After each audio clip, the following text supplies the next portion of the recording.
You know what, Matt? Let's talk about what is so cryptic of actually buying a 3-year convertible RI.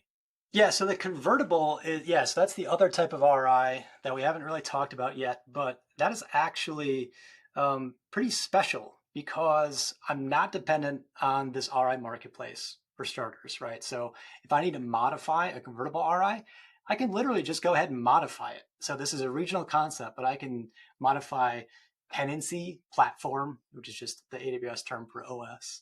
I can modify the quantity, the instance family, the instance size, literally any of the traits that I specify when I buy a convertible RI, I can change at any point in time. There's none of this 30-day hold stuff. Um, and furthermore, I can actually change them as often as I want. This is something that ProsperOps does for us around the clock, right, ProsperOps?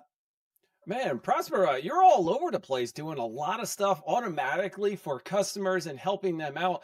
Matt, I have to jump in and ask you about CRIs a little bit because aren't they, you don't save as much with CRIs versus regular RIs, but you have the flexibility with them, right? That's exactly right. So standard RIs, if you're using those as your primary discount vehicle within AWS, because of that rigidity that we talked about, the 30-day hold time, you're beholden to these external marketplace liquidity factors. So for those reasons, it's really hard to get very high coverage up to that last, let's say like 10 to 20%. And so there you're in this situation again where you've got this on demand that you don't necessarily need.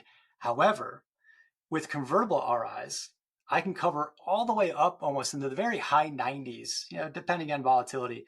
But let's say I can cover, pretty consistently like at 95% with a convertible RI because of their flexibility, because I can modify them as often as I want to match my new workloads. So if I change everything to Graviton or change everything to AMD or whatever it is, I want to take advantage of a new instance family that AWS released, right? I can literally just change my workloads and then modify my RIs at the same point.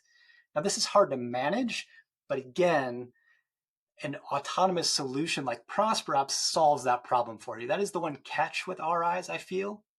They're hard to manage at scale. Imagine you've got thousands of instances and you make changes to even a fraction of those. Now you've got to change the same number of RIs to suit those new changes, right? So this is the challenge of it. But again, a platform like ProsperOps delivers autonomous savings and matches those RIs to the engineering realities around the clock.